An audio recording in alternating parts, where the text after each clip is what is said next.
Our coverage continues on the wildfires that have taken out thousands of acres and thousands of homes, leaving most people with next to nothing. Troy Hayden has been out in Altadena all day near the Eaton fire. Troy, what do you have for us?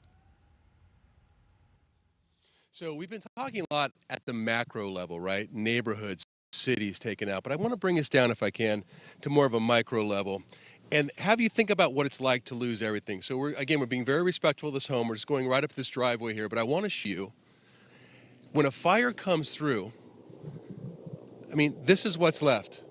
There's just nothing in there. It's just ash. And you can see right there, there's even a pot on top of the stove, but that's not usable at all. So when that happens, what do? Well, fortunately, a lot of people came through today in a very unexpected and generous way. Take a look. This is just incredible. I mean, look at this turnout here. We've talked about so much darkness over the past couple of days, and now some light. All these people have come together to help out those who've either lost their homes or have been evacuated. And look what they brought. They brought shoes. They've got different clothes that are all categorized, men, women's, children's. You can see they've got dresses, skirts, women's pants, men's jackets. Over here, there's a big pile of bedding with blankets and sheets and things like that. Exactly what people need during this time. And the people who've been evacuated and who have lost their homes, they are very happy to see this. Trying to see if we can survive for a couple of days. We don't have anything, and we only have people's handouts, and I don't know, it's just survival, I guess. We have a 12-year-old daughter, and our two sons are a little bit older, but we wanted to get them some snacks and stuff so they can have something, you know. Overwhelming and so amazing that I didn't expect to see all this. Usually all of us, we're on the other side of this trying to help out and donate, and to be on this side of it, it's really hard for us. But we feel like it's a blessing. I mean, it's really a blessing. So that couple, fortunately, is able to be with some friends. But, you know, again, when you look at the enormity of what's going on here, this is not a 4-month restoration. I don't think this is a 6-month or even a year-long restoration. I mean, at what point, if this is your home, you know, I've heard this neighborhood is very generational, Tram. I know you come from Southern California. Maybe you know more about Altadena than I do.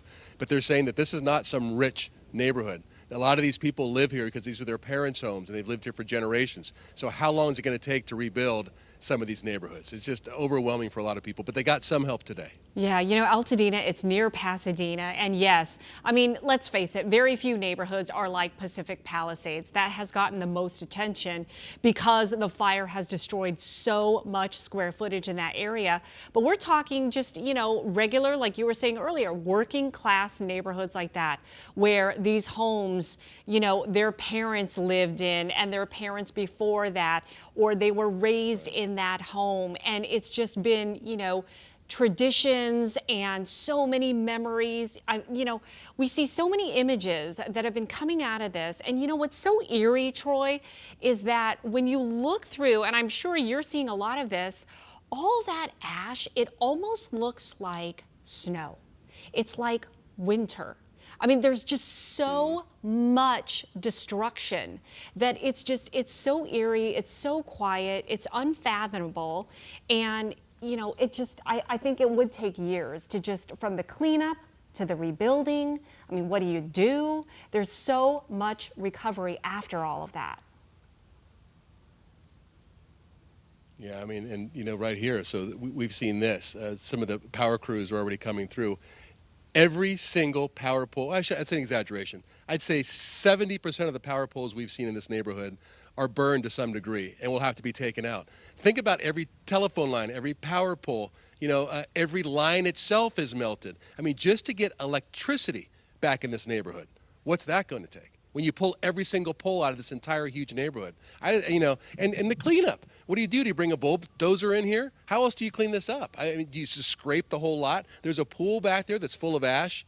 Again, you talked about the enormity, Tram, you know, and I've been here for a couple of days now, and I don't think it's even sunk in with me.